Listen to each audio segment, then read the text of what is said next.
Good evening, and you're very welcome back to the second episode of this season of the League of Ireland Women's podcast here on finalwhistle.ie. Myself, Breifne and Earley, and of course Aaron and Clarke. Aaron, welcome back. It's been an interesting week. President's Cup over the weekend. Lots of stuff to talk about. We'll get into that in just a moment. Later, we're going to be talking to Danielle, Burke, Cork City stalwarts, about their chances coming into this season. It's a bit of a new look city. Things getting together off the field. New manager in place, obviously, through last year, and Danny Murphy. We chatted him on the show at the time as well. Lots of excitement down in Leeside. So we'll be chatting to Danielle in a little bit of time. We're looking back also at the Cup final, the President's Cup final, the inaugural Women's President's Cup final last weekend. Played in Athlone Town Stadium, went to penalties. Lots of excitement. We'll deep dive into that, as well as a look at the fixtures in the opening round of games. And of course, first games for both Shamrock Rovers and Galway United. Kind of first games for both teams. Shamrock Rovers obviously have been in the league before Galway United, replacing effectively the old Galway WFC. So much so that even Galway WFC were included in the branding this week. I don't know if you spotted that in the fixtures, Aaron, coming out from the league during the week, but it was the Galway WFC logo with Galway United's name on the thing. But first of all, let's welcome you to another week. What have you been up to? Did you get a chance to keep an eye on the President's Cup over the weekend? Yeah, I kept an eye on. I watched parts of it. I was otherwise engaged at a different event, but I had it on LOI TV. The phone was there. The AirPods were in, and I was keeping a close eye on it. But it's really just looking forward to the first week of the season. You know, it's building nicely. It's still a lot of things to do, and myself just to build up the last bits of build up, and just looking forward to getting going. It's been a long off season since the cup final. Like, we have a big 6-7 months ahead in Irish football, and it's really going to ramp up from this week onwards.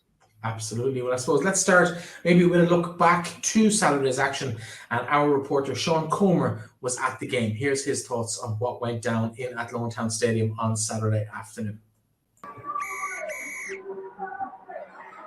Full time here in LOIWomen, the President's Cup between Athlone Town and Shelbourne, and Athlone Town have won the first ever Women's President's Cup after beating Shelbourne 5-4 on penalties following a 2-2 draw in normal time. This couldn't really have started much worse for Athlone. They conceded twice in the opening 15 minutes.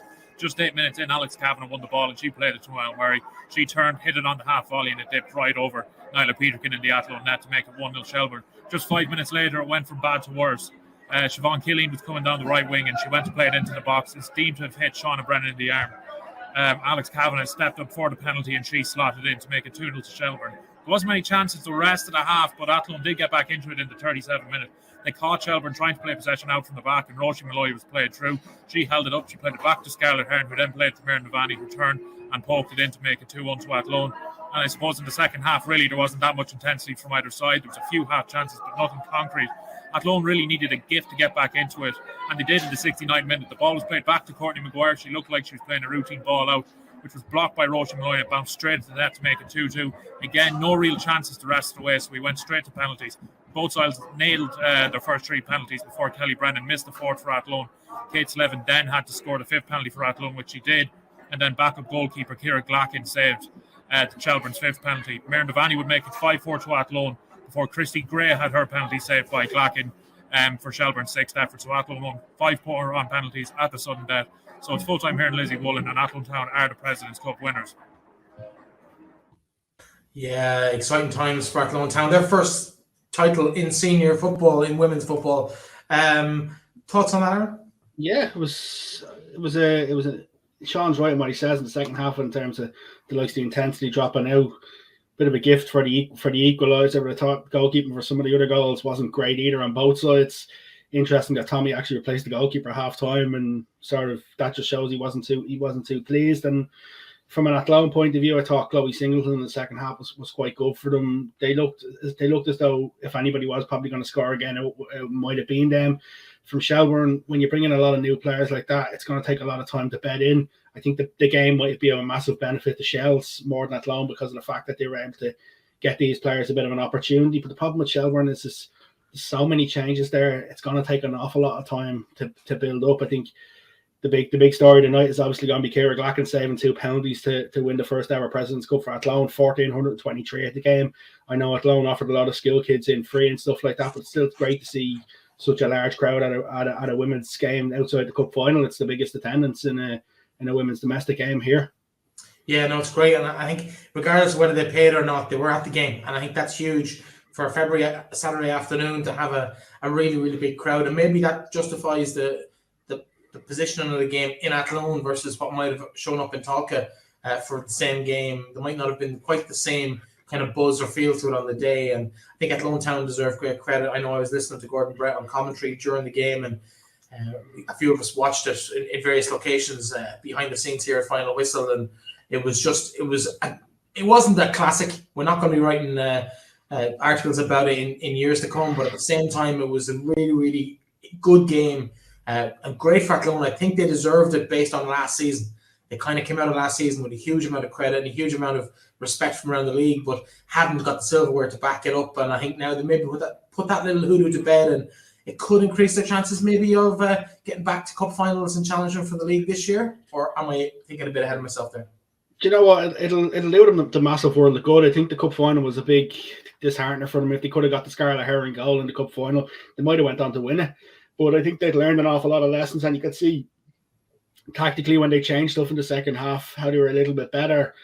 Like, you look at the players that he was bringing on, the likes of Kelly Brennan as well, with a massive impact in the cup final. Like, I think from an Athlone point of view, that's that monkey off the back, whether it's a pre-season President's Cup or it's silver at senior level. And I think that's what they wanted, just to try and break that hoodoo. But the problem is Breifne last season they had a great opportunity, probably just ran out of games, whereas this season it could be a lot more difficult for them. They'll have to hit the ground running, there's no doubt about it, and they probably have one of the games they wouldn't have wanted to start off with at the weekend. So it'll definitely help them build into it, but I don't think for a couple of weeks we'll really see where Athlone are at the moment. I think from a Shelbourne point of view, they will need some time just to bed in with all the players, but I think Tommy will just be happy to get that first bit of silverware. Yeah, I think a few talking points out of the game for me was, I suppose, the two goal scorers coming from Myrne Devaney in the first half and Roisin Malloy in the second half, both underage players for Sligo Rovers, who went through a game themselves at the weekend, were beaten fairly soundly by LOIWomen in a friendly. So you kind of worry about maybe the other teams around them seem to have lost those players, probably for good, really, in terms of those two, but also the likes of Chloe Singleton, who you mentioned, Shauna Brennan, who was involved in the penalty that was given away. Slightly harshly, I'd probably say, looking back at it, but those players coming from Galway as well over the close season, Athlone seem to have really replaced the few players that they've lost, because there would have been big talk about the likes of Jessica Hennessy and Emily Corbett leaving the club, and maybe some might have feared for them given the solidity that those two players brought to them, but they seem to have just picked up from where they left off and kept going. Yeah, and the problem is that they were big personalities they were going to have to lose. As I said on the show last week, keeping Madison Gibson was superb. Dina Sharif, who's been injured for most of last season, when she comes back, as you say, will be like a new signing for them as well, which will add a little bit more. But the problem is it's unlike last year, when as we'll speak about, as we'll continue to speak as the season goes on. 27 games compared to 20, so you can't really afford a slow start, or you can't afford an inconsistent start. And I think Athlone will be hoping to hit the ground running. You look at last season, they went on a run of, I think they won 6 in a row, and then they went on another run after losing one to not lose in the next 7. So they'll be needing to pick up points early on, and it's just a case of, can they hit the ground running? The goalkeeper situation may be a bit of a concern, especially with them taking the goalkeeper up half time. That's my only concern from an Athlone point of view at the moment. Does he go with Glacken, or does he go with the other keeper in goal?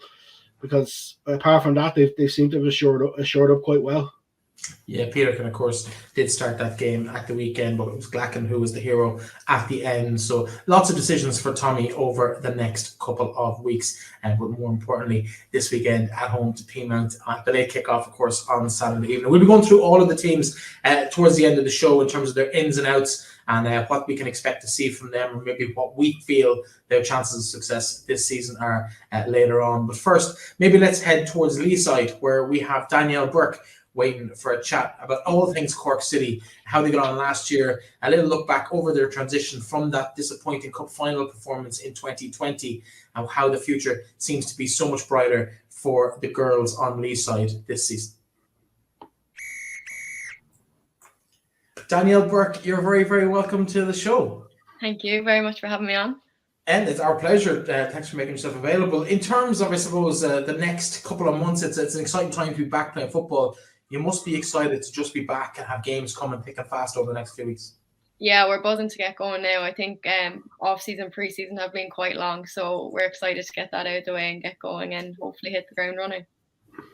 In terms of the off season, it's the first one that Danny Murphy would have got to have as a real step in with the city, considering he come in halfway through the season. How's pre-season been? Yeah, it's been really good. We had an off-season plan as well, which was quite intense. There was definitely days where we were out running and we were cursing Danny and James, but it definitely paid off. We came back and everyone felt like really fit and sharp and stuff.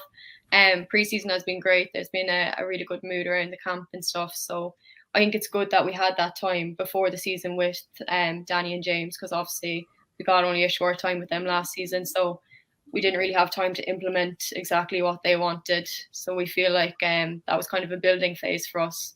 But, we feel ready this season now. We've had a good amount of time with them. So, yeah, we're ready to go.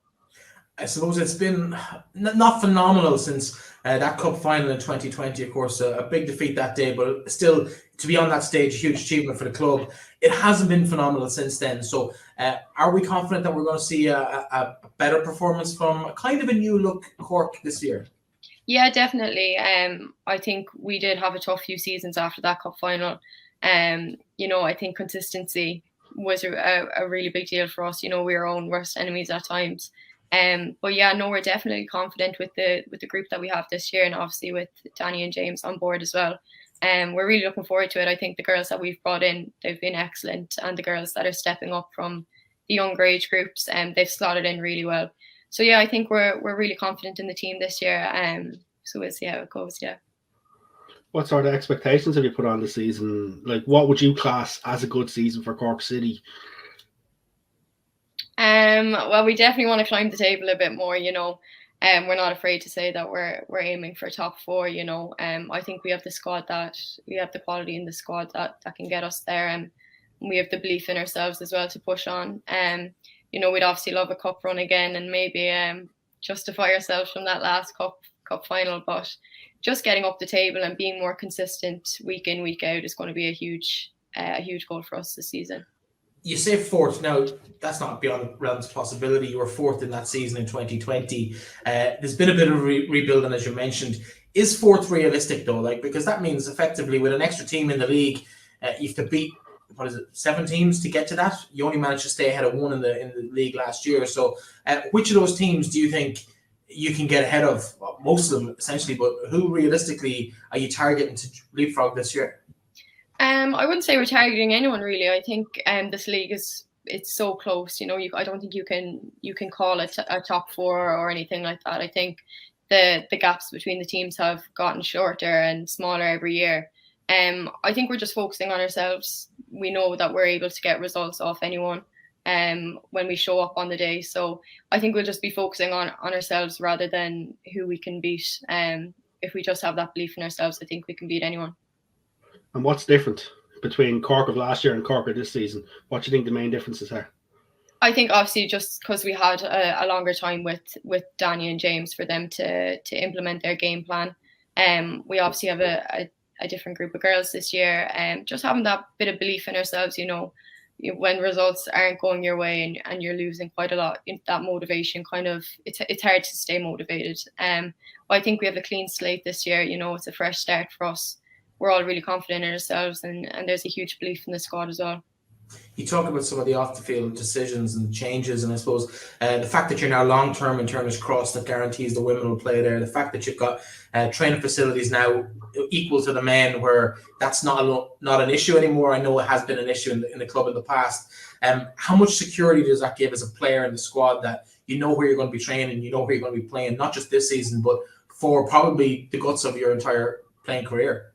Yeah, it's huge, when all those little factors are already sorted for you, you can just fully focus on the football and the training. You don't have to worry where you're going to be training this week or where you're going to be playing at the weekend. So it gives you a lot of security, and, you can just fully focus on the football.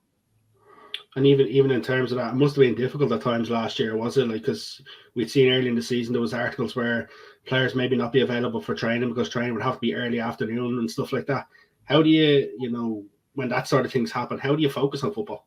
Yeah, it's hard, because you're trying to prepare for the weekend, but maybe some of the girls who maybe would have been starting were missing training, and there's not a full squad of training, so it's hard. But we just kind of had to learn to deal with it. It obviously took its toll on us a bit last year, but you just try and have to block them out. I think there's always going to be something going on behind the scenes that you just need to kind of block out and just try and focus fully on what we're there to do.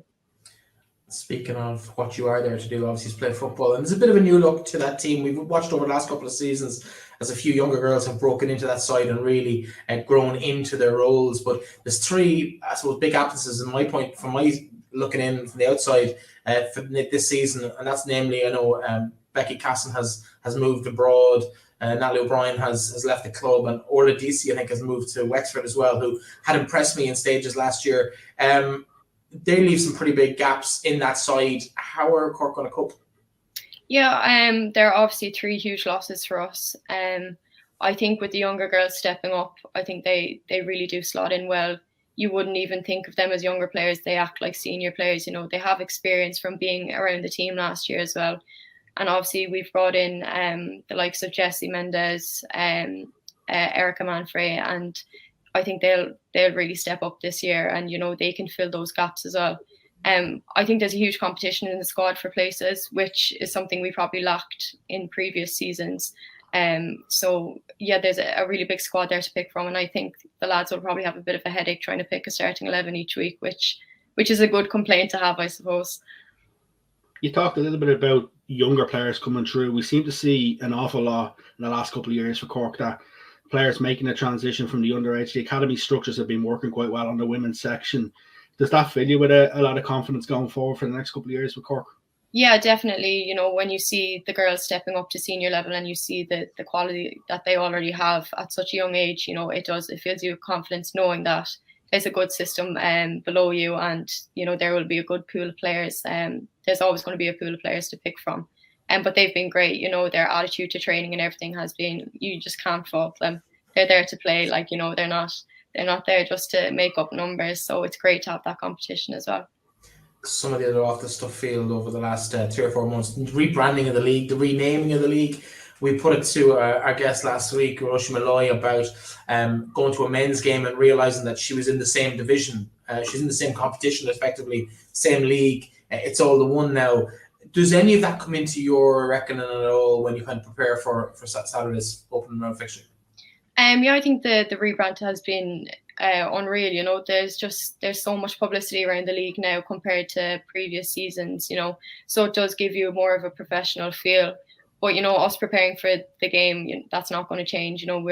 We have our game plan. We're going to stick to it, and we're not going to let the outside kind of factors affect us. Speaking of the weekends, I can't not ask about it. Last season against Shelbourne, they got a goal late on that eventually helped them win the title. But when you look at sort of performances that you put in against the likes of them last year, where you were just unlucky at the end, going up to Tolka Park on Saturday afternoon, what sort of expectations do you have on the game? Yeah, playing Shells it's always a good battle between us, and I think that game is probably the one that sticks out to me the most from last season. It was just such a sucker punch when that goal went in at the end. We were gutted after it, absolutely gutted, but we know that we can go up there and we can get results off any team. So we'll be confident in ourselves, but we won't underestimate Shells as well. We know that they're a great team, but we have full confidence in ourselves. Yeah. Every result, of course, matters a little bit more this season. Only 20 fixtures compared to last year's 27. Your thoughts on that? Even though the league has got bigger, you've lost, I suppose, nearly a quarter of the season. Yeah. As you said, results really do matter. I don't think anyone can afford to slip up, because the gaps are going to be just so small. If you drop a point, that could cost you the whole season. So I think that's where the consistency really needs to come in, that we're getting results each week, just to make sure that we're pushing up that table. As a player, though, in the league, when you see the less games and a couple of games have been played at midweek, what do you think, though, when you see the likes of that? Is it midweek games? Do players like the midweek games, and would you prefer to have maybe 30 games this season? Yeah, obviously, you just want to play matches, so the more the better, to be fair. But the midweek games for us, they're not too bad because they're against Treaty, and it's just up the road from us. But It's hard. It's obviously it's difficult to have like, you know, a 3-game week. It's tough mentally, physically, everything. So I think it's just preparation will be really big for those kind of games. But yeah, we'll see how it goes. It's been, I suppose, interesting watching Cork from the outside over the last 2 seasons, because as we've talked about, they have been, we call them transitional. You lost a couple of players after that cup final, that kind of, and just things and management changes wholesale over the last few years. What has it been like just keeping yourself motivated to stay involved and stay involved in the league and get to the point now where you're looking forward and looking up the table at this season? Yeah, you know, it's not been an easy journey. A lot of the girls that I would have started playing with aren't at the club anymore. And when you go through seasons where you're not getting good results or anything like that, it's really hard. And with all the manager changes and stuff like that, you know, sometimes it's really like you have to find motivation to keep going. But I just have a huge belief in the club. I think we have a huge pool of players that we can pick from, and you know, the club has been just a huge part of my life now, so I can't see past it at this stage. But I think through all the hard times, you know, it's going to be worth it, and I think this season could be the one. Can't not ask this dreaded question, especially off the back of that. Ever consider maybe other alternatives within the National League, or was it, you know, is it always just going to be Cork? Yeah, I think it'll always be City. You know, obviously there was times where there were clubs that were giving offers and stuff like that, but for me it was always City, and I think it'll always be City in this league anyways. Oh, now you caught me there with the last couple of words, because I was going to say something else, but now you said in this league anyway. Is that an option? Is that something we could see? We know we've seen a lot of players move abroad in the league over the last few months and years. Is Danielle Burke possibly one of those names that we could see on the continent in England in due course? No, I will be with City. City will be with City. Very diplomatic cover. I like it. What's it like though when you see friends? Because I think the one picture I always stand back to is the picture of yourself and Tegan Ruddy after the cup final in Tallaght Stadium. What's it like when you see players you played with going abroad and playing in different leagues and stuff like that, as someone who's, you know, stayed by with the National League? Yeah, I suppose it's a bittersweet feeling, kind of, you know, seeing Tegan go off and be a professional footballer is just unreal. You know, she deserves it so much, and she's such a great player. But I suppose it does make you wonder, like, could you make that jump to a different league, a different professional league? But my full focus now this year is just on City, so we'll just stick with that. It's a very political answer. I like it. Dan, listen, it's been an absolute pleasure catching up with you. Thanks so much for joining us, and the very, very best of luck to you in Talking Park on Saturday afternoon. Before I let you go, just I suppose we're talking about chopping and changing. There's been so much chopping and changing, particularly from your opponents on Saturday. Do you feel that maybe they're after watching Athlone get one over them on them in the President's Cup last week? Do you feel maybe they're not quite the presence they were before? Is there an opportunity here to take a scalp off Shells? I think Shells will always be such a tough team. I don't think that loss at the weekend is going to affect them a huge amount. But yeah, hopefully we get a win over them. Good, you didn't give Noel King something for the wall in the dressing room anyway. Danielle, thanks for joining us. The best of luck on Saturday. Thanks a million for that. Interesting times ahead for everybody on Lee's side, and a real buzz of optimism coming out of Turner's Cross for the ladies. They've struggled for the last 2 years, but can they realistically have hopes of progressing this year?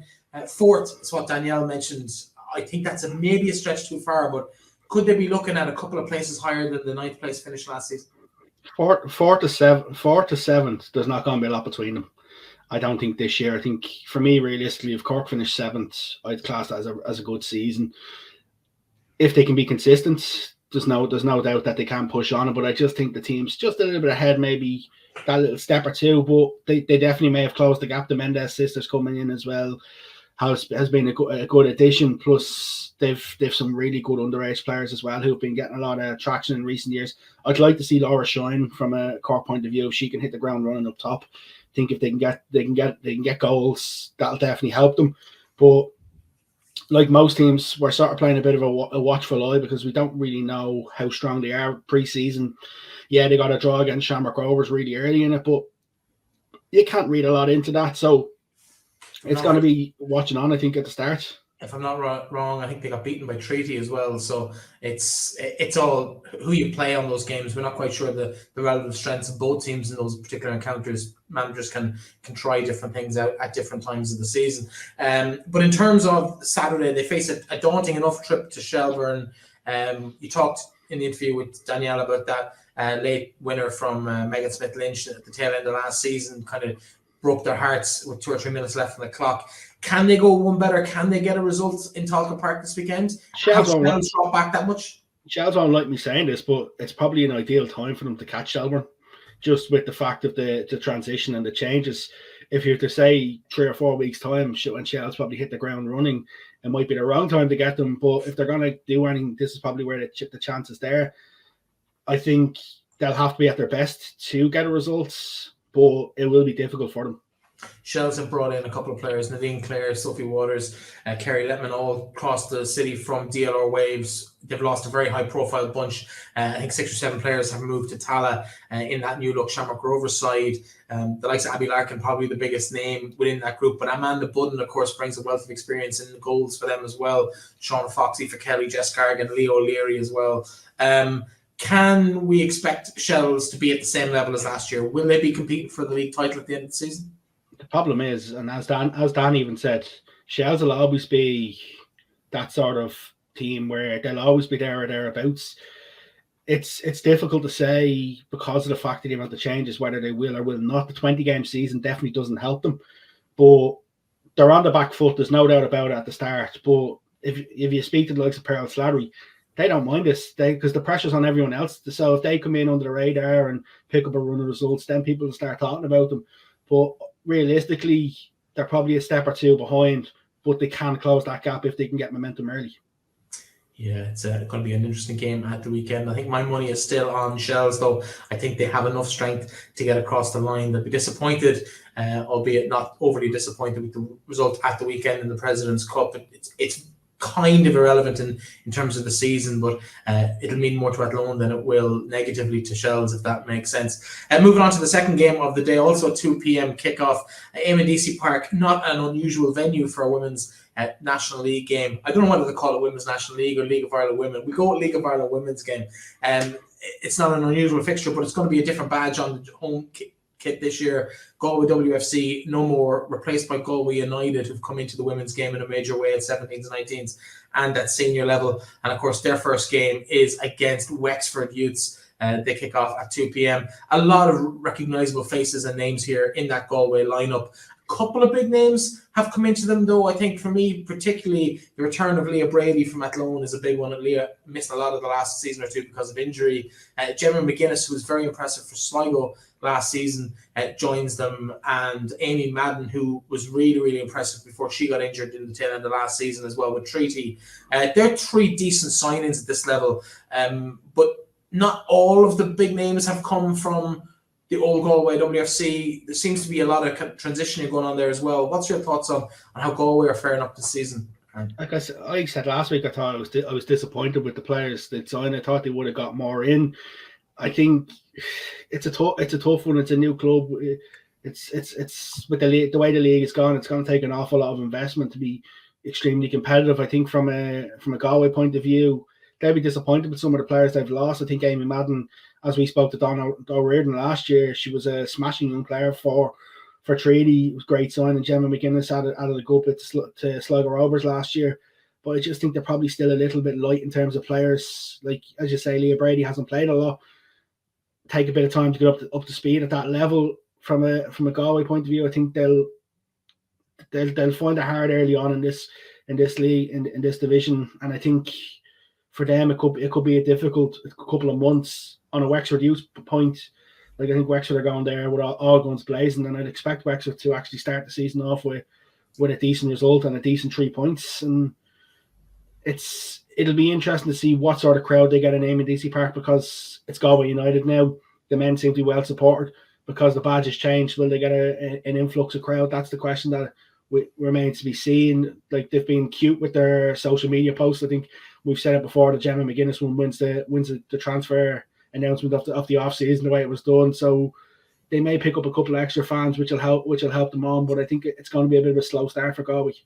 Yeah, I did like that John McGuinness announcement. The creativity in it was pretty impressive. In terms of their opponents, of course, the weekend, they've seen a couple of ins and outs as well. Probably the signing of the off-season is the return of Rihanna Jarrett to her old stomping ground down there in Ferrycarrig Park. But also, they're taking the next generation of exciting attacking talent in the league as well. And that's Emily Corbett making that move from Athlone Town. I mentioned Orla Deasy when I was chatting to Dan earlier. She's gone across the southern border or the southern coast from Cork to Wexford as well. So Louise Corrigan, Shauna Carroll have moved from the LOIWomen. And we've also seen Abby Brophy make the trip down from Bohemians. Well, they've lost Becky Watkins, who's gone back to the capital. She joins Peamount United. And Vanessa Ogbonna is gone to DLR Waves. It's some big names come in there for Wexford. They were thereabouts last season, bringing it down to the last game or two of the season. Can they challenge for another title? The biggest problem with Wexford last year was goals at times. They were too reliant on Kylie to get them over the line and Kylie to drag them forward, especially when you see when Ellen got injured. There was that bit of a buzz gone because Ellen is such a creative player. Ellen will be gone for most of the season, may come back for the run-in, but to bring in Rihanna Jarrett, if Rihanna stays fit, there's no reason why Rihanna can't score 20-25 goals. I'm interested to see what our partnership with Emily Corbett is going to be like, because there's no way if the two of them fire together that Wexford won't score a bucket of goals. I think the fact that Lauren Dwyer is back and she's fit after coming back late last season, it's like a new player coming in. Louise Corrigan there, like the likes of Nicholas in it, lots of experience, and I think they'll definitely push on and drive on. I think if it was to put my money on it, I'd say they're probably my favourites to win the league with the players they brought in, and I'm just hoping to see Rihanna stay fit this year, because she's X factor when she's fit and she can score goals for fun in this league. Yeah, on the game at the weekend, thoughts on Galway or Wexford? If you're putting Galway down as disappointing and Wexford down as inspiring and league title challenging, I'm guessing you're going to side towards Wexford in terms of this game. I think it could be a comfortable Wexford win this weekend. I wouldn't be surprised if they score 3 or 4. Okay, interesting times ahead for them. Moving on to the next game of the Saturday afternoon is the clash of the Rovers. We saw them kick off the men's league just a week or so ago with an absolute cracker of a game down the showgrounds. This time it's the turn of the ladies. Sligo Rovers host Shamrock Rovers on Saturday afternoon. Of course, Shamrock Rovers' first game back at this level in many years, well documented over the last few months. The side that they've put together under manager Collie O'Neill, should I say. Ollie O'Neill is different, he plays for Derry. But Collie O'Neill's put together a really impressive side. Some would say title favourites, title challengers at least. Side. Sligo seem to be struggling. They've lost Gemma McGuinness. They have brought in the 2 Lockery sisters from Donegal who will add something to the team, but they're both under 17 this year, although likely to feature for the first team. It's a very inexperienced, very young Sligo Rovers side who struggled in the second half of last season. I'm going to be at the game myself. Before I give you my thoughts on it, I'd be interested to hear what your thoughts on who's going to come out on top of this clash. I think Shamrock Rovers will win the game, but just in terms of Sligo, Casey Howe, I'm interested to see what she does this year in the National League. Bit of a reputation up north. Can she come in and score goals? Can she add to take a bit of the pressure off Emma Doherty? From a Sligo point of view, they've lost a couple. They've retained as many as they probably would have liked to, bar 1 or 2. But as you said earlier in the show, Breifne, there's 2 players in Athlone who would make a massive difference in that Sligo Rovers team that are playing in a different team. So for them, it's got to be another tough season. Like, they only took 1 point from the second half of the season, and that was the 1-1 draw with Treaty. So it's difficult to see where the points are going to come from early on. Like, it's only their second season, so they're still building. A lot of players will have taken a step on from last year just with the experience, but it's a different level. And I think with the signings that Shamrock Rovers have made, a lot of investment has gone in, high-profile names, high-profile manager coming in from the men's side of football, a lot of statements coming out in terms of what they're here to do, what they're here to change. All the pressure is on Shamrock Rovers. It's going to be on Shamrock Rovers every time they play. The pressure is going to be fully on them. Collie O'Neill this week saying it's going to take 5 to 8 games just to try and deflect a bit of the pressure. But unfortunately, when you come out with what they've come out with, it's going to be all on them. And I think it will be a Shamrock Rovers win. I'd like to see if Sligo can keep it as competitive as possible for as long as they can. If they go down a goal early, it could be a long day for them. But if they can keep Shamrock Rovers to nil for as long as possible, I think they'll put up a good fight. But I suspect the 3 points will come back to Dublin, probably comfortable enough. Yeah, I probably would echo those sentiments. I wrote Sligo off at the start of last year. For the first half of the season, they served me humble pie every single week. And watching them beating Wexford and Shells, what they did was phenomenal. The first half of last season was phenomenal, but the wheels kind of came off after the mid-season break. And as you mentioned, only a single point, I think, in that second half of the season in the last 14 games. And unfortunately, they've kept the majority of that squad together with very little addition to it. If you balance, say, Casey Howe coming in to replace Jeremy McGuinness, for argument's sake, it's just the two Lockeries then, the difference between the two sides. And I worry for Sligo. If they hit the ground running like the start of the season, they'll do fine. But if they carry on from where they left the second half of last year, I think it could be a very long second season for Sligo. And I'd be worried for them if things don't go off to a good start. I can't see it happening on the first day out, but they're going to need to pick up some points in the first couple of games, or it could be a long season. It could just turn into a procession every week. And I really would hate to see that happen to them because they're a good bunch of girls. I know most of them from being involved in the club myself back in the day. But it could be a long year for them. But I think the experience of Shamrock Rovers, regardless of whatever excuses we're getting from Collie O'Neill already, I'd be very disappointed in Shamrock Rovers if they don't come away with all 3 points and a comfortable 3 points, probably with a similar opening day to Sligo had last year, where I think Pima put 6 on them on the field before the game was overturned. It could be of that order, 4 or 5 goals maybe, the difference at the weekend. I wouldn't be surprised to see that. No, I wouldn't disagree with you. Yeah, moving on quickly to before I get shot in the showgrounds on Saturday evening, Treaty United and Bohemians. Apologies. Treaty United and Bohemians, they do battle on Saturday evening. And based on last year's form, we would expect a Bows victory in this particular game. But again, Bows have strengthened pretty considerably. They brought in the likes of Mia Dodd, Lynn Craven, Fiona Donnelly, all part of that DLR exodus over the pre-season. But they've lost a couple of players too. They've moved. Anne-Marie Byrne, of course, has moved to Blackpool due to somebody else in our life has signed for Blackpool as well, so she's followed, and that's completely understandable. Abby Brophy, we mentioned, she's gone to Wexford Youths, and a few others have made the return journey to DLR Waves. Isabel Finnegan, Freya Roach, Hannah Tobin-Jones, amongst others. But it's an impressive looking Bows squad this year. And I suppose the one we haven't mentioned is Sarah Rowe has come back in from Melbourne. Of course, multi-talented player. She's come in with aspirations of making Vera Pauw's World Cup squad. That's her stated ambition. We've seen her before with Castlebar. We've seen her a tiny bit with Shells. But most recently, we've seen her with Mayo and Melbourne in the AFL. Mayo, of course, in Ladies Gaelic. So she comes in as a phenomenal athlete, well established in the Irish psyche, but of course has extensive international experience as well with Ireland. So she's not someone to be taken lightly, and I don't think it's just a flash in the pan. She could make an impact for both. Yeah, just hate to put a damper on fans for the weekend, but I'd be probably shocked to see her involved this weekend, just because as far as I know, she only arrives back in Ireland on Thursday, and coming back that far, it'd be a bit of a big ask for her to, jump straight back into it. But I wouldn't be surprised if she. It wouldn't surprise me with Sarah if she does. It's a marquee signing in terms of the name and the profile. She has ability. The problem is the last couple of times we've seen her playing the National League, it's been for a game or two and then she's gone off. Like she's given up a big commitment of AFL in Australia and other things to potentially come and try and make Vera Pauw's squad. So from a Bows point of view, it's only going to benefit them, because the fact that she's given up that life in Australia for a couple of months to come and see what she can do.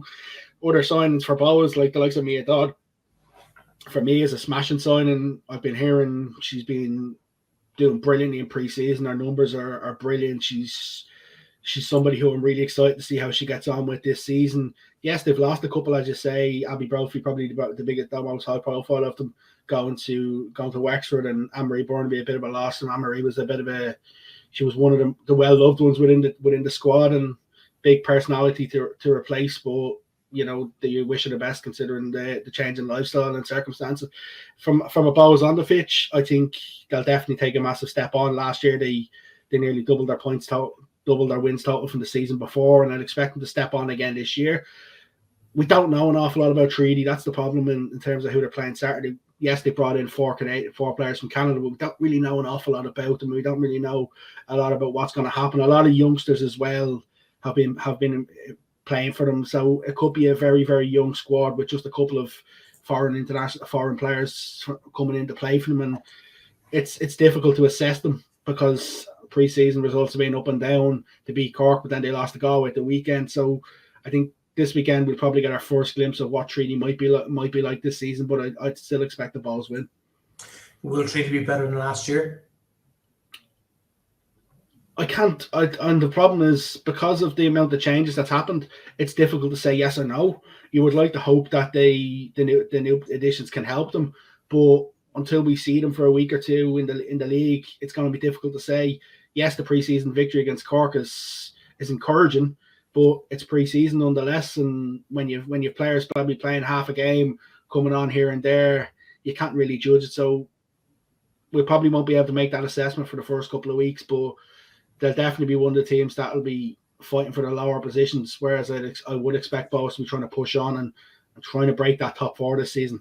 For the record, the new players in Treaty are Kate Foley, Anne-Marie Uliak, Ruth MacDonald from Bray Wanderers, Ciara McCormack, who's a former Irish international, currently was unattached, Ciara MacDonald from Bray Wanderers, Chloe Hennigan from Athlone Town, Katie Lawley has been signed from their underage ranks, while Jacqueline Renault has been signed from the University of Saskatchewan Huskies.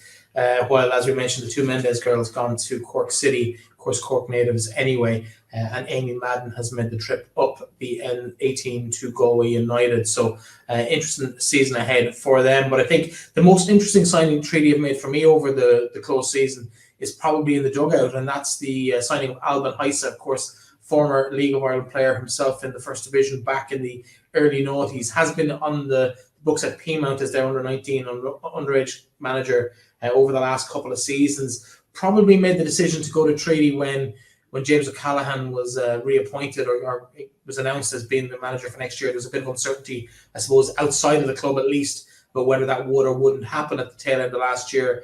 And very shortly after that announcement came in, Alban was announced as the manager of Treaty. I suppose really just wanted his time to prove what he can do in the league. Impressed with the level of players he's brought in, both from within the country and outside it? With a lot of youngsters, the only thing I will say to him in terms of his abilities as a coach is he brought that Peamount team to success last year at underage. So, he has got a bit of a pedigree of working with some of the underage players, and I think it's a project for him to get stuck into and to try. But my only concern is, and it's the same thing that happened with Donna Reardon last year's, I'd hope it's more than just a one season in and out, because for Treaty they need more than that. John McLean's obviously gone in there as part of their academy work. I think he's the academy director. He took over when Shane Keegan left. He's National League experience as well. So there's a lot of work to be done in terms of their National League. Like, we don't know an awful lot about the signings that have come in from abroad. Ciara McCormack is obviously an ex-Irish international, but hasn't played for a number of years as well. So what's left in the legs there? And they've some underage players last year who stepped up and made good impressions on the first team, but it's difficult to really assess the signings at this stage. Yeah, time will tell, I suppose, what the story is like in Treaty over the coming weeks. But I think expectations would have them around about the same position as they were last year in the bottom couple of places in the league table. But we'll see how that pans out over the next couple of weeks. The final game of the weekend, of course, Athlone Town, fresh off their President's Cup victory last weekend. They host Peamount United. A relatively happy hunting ground for Athlone last year against Peamount. But it's a bit of a new look Peamount this year as well. They've lost a couple of players to Shamrock Rovers, about 6 gone in my calculations. LOIWomen, Stephanie Roach, of course, high profile within that. Summer Lawless, the underage international goalkeeper, Alana McAvoy, Ava Fleming and Lauren Kelly, all gone just down the road to Tala from Newcastle, while Michelle Doonan, she's moved to DLR, as has Rebecca McMahon, and Eve Kennedy has gone to Athlone Town. In the indoor for them, Becky Watkins of Wexford Youths has come back to the club. She had been there previously, of course. Well, another trio from DLR, Carla McManus, Avril Brearley and Kate Mooney. And of course, one that hasn't been announced yet, but was included in their headshots when they were done by Sportsfile during the week is, of course, the goalkeeper from the cup final last year at Athlone Town, former Athlone Town goalkeeper Niamh Coombs, of course, formerly played with Bohemians as well in the league, so she's no stranger to it. Based in Dublin, she's going to be in a Peamount shirt this year, but can she take the Peamount shirt from Niamh Reid Burke? We've seen Niamh struggle at times to keep that shirt with the attentions of Nisha McAloon. She was pretty much ever present last year in that jersey when she was available. Can Niamh Coombs take that off her, or is Niamh Reid Burke just that little bit of extra class in this league? For me, to be honest with you, the biggest bit of business that Peamount have done this offseason is keeping Niamh Reid Burke and keeping Karen Duggan.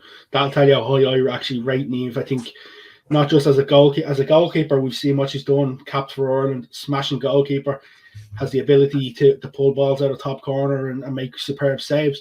But I think her leadership, if I'm not mistaken, she's the vice captain this year as well. So her leadership off the field is as important. And I think Niamh Coombs will find it hard to displace her.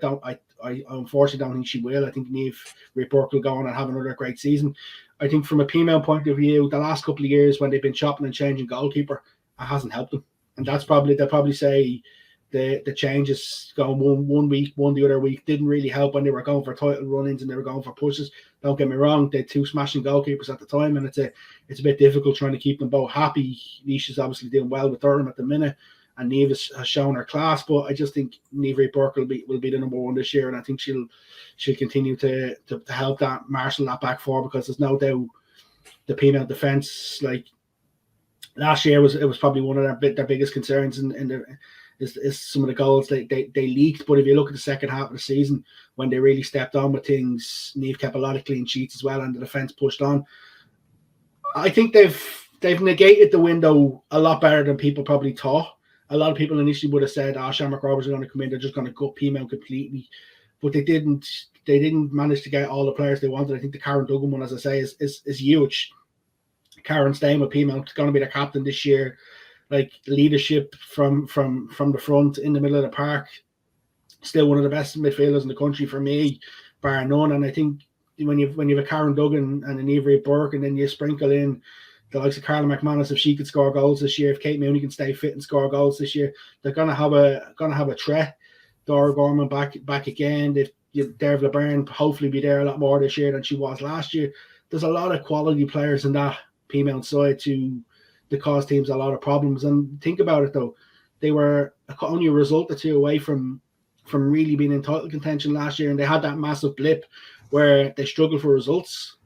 Yeah, absolutely. I think you've gone through the whole team there without mentioning the likes of Jetta Barrell, Lucy McCartan, who's coming back in like a new signing after missing last year through injury. Lauren O'Callaghan herself, hugely experienced player. Sive Doyle, always likely to pop up on the score sheet as well. So I don't think Peamount are written off. I personally thought they'd get decimated way worse than they actually did against in the wake of Shamrock Rovers returning to the league. And I think as well, they've lost a couple of big names. They've lost Stephanie and Anya. Are they the Stephanie and Anya of 8 to 10 years ago? Probably not. That's not putting them down. They're two hugely experienced players. I don't think anyone would ever belittle either of their contributions to any club they've been involved in over the last 15 years or so. But I think in terms of where they're going to be, say, in 3 or 4 years' time, are they the kind of players you're going to build a squad around?